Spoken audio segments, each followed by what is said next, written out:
Hey there, Angular folks, and welcome back. Angular's linkedSignal just got a small upgrade with a big practical payoff. Now it can read from larger state and write back to it without creating disconnected duplicate state. Let's look at an example. Here we have a simple profile settings screen. We have the signed in user, and then this product updates setting. This number controls how many marketing emails this user can receive each week. And down here, we're rendering the full profile data as JSON, so we can see what's actually happening in the underlying state. The important field is this one. Right now, it's set to 2. So if we come up to the input and increase this value, notice that the value in the input updates and the value in the profile data updates too.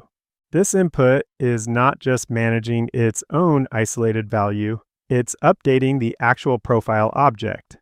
Now let's decrease it and we can see the same thing happen again. We also have these two buttons. If we click Send More Emails, the number goes up, and again, the profile data updates. And if we click Send Fewer Emails, the number goes down and the profile data updates here too.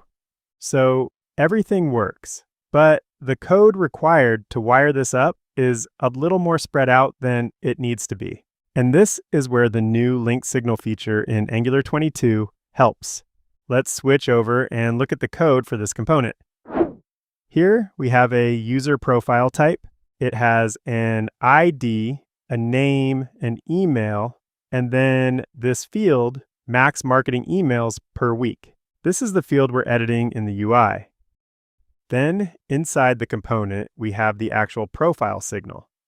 This is the source of truth for the profile settings screen. In a real app, this object might come from an API, a resource, a store, a parent component, or some other state layer. We don't always have a separate signal for every single property.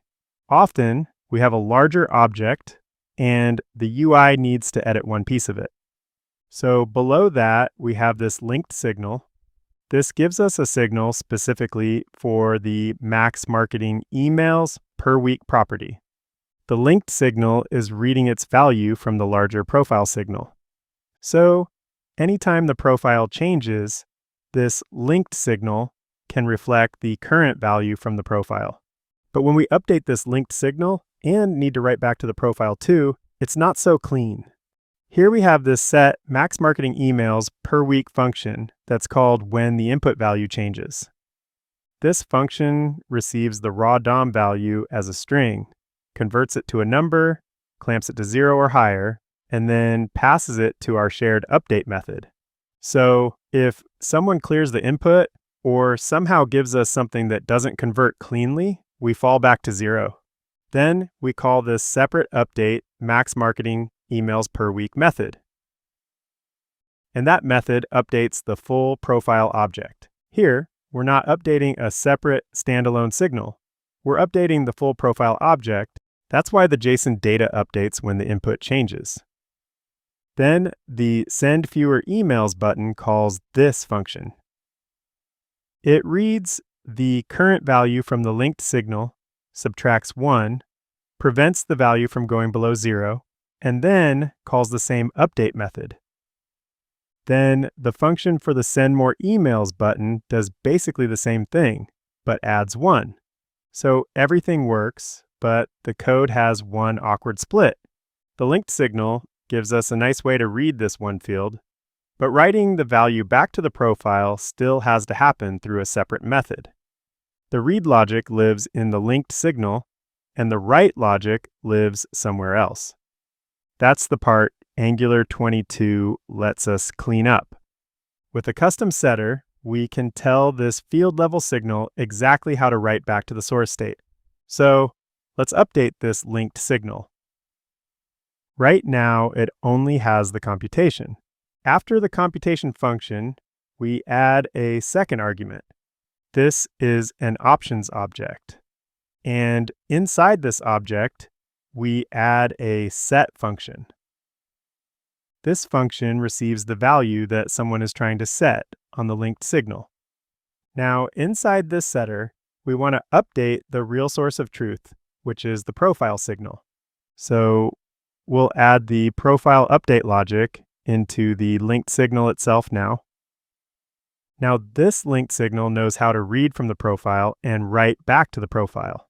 So it becomes a writable field level signal that is still backed by the larger profile object. This isn't creating a second piece of state, and it's not magic two-way binding. It's just a focused, writable API for one property with an explicit write back function. Now that the linked signal has its own custom set behavior, we can simplify the input handler. Instead of calling the separate update method, we can call set directly on the linked signal, and we'll keep the same value normalization. This reads a lot better. The function still handles the DOM input conversion, but once we have the final number, we just set the field level signal. And because we added the custom setter, that value is written back to the full profile object. The input is working with the field level signal, and the field level signal handles the parent object update. Okay, let's save this and try it in the browser. Here, let's adjust the input value again. And there we go. The input value updates and the profile data updates too. Now, let's decrease it. Same result. The input changes and the profile data changes. So from the user's perspective, nothing really changed. But the component code is cleaner because the write behavior now lives directly with the linked signal. But there's one more part that makes this feature even better. This also works when we call update on the linked signal. Let's switch back over to the code. The input is now using the set function on the linked signal, but our buttons still use the old update helper method. Now we can make them more direct too. Since max marketing emails per week is a writable signal, we can now call update on it. So let's update this method to update the link signal directly now.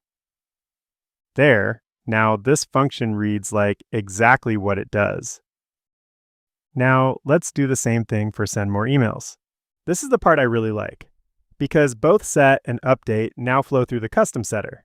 Angular gets the current linked signal value, calculates the next value, and then passes that next value through the custom set function that we added. So update is not bypassing our custom setter. It still goes through the same write back path, which means this still updates the profile object.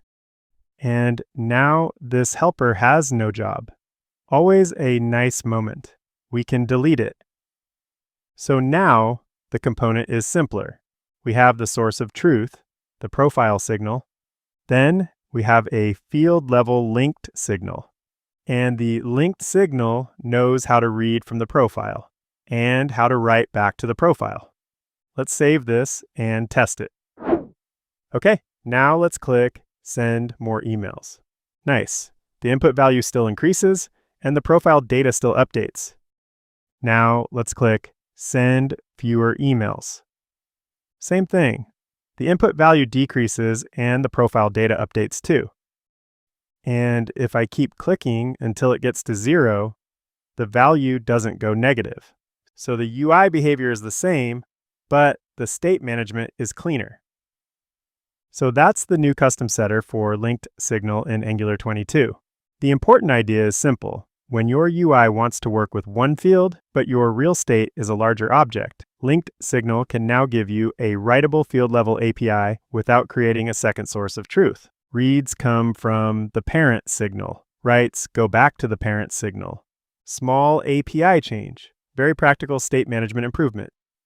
Now, if you're working with modern Angular and want to go deeper, I do have a new Angular Signal Forms course available. It'll help you get comfortable with the new signal-based forms, APIs, and patterns. So check out the link in the description below.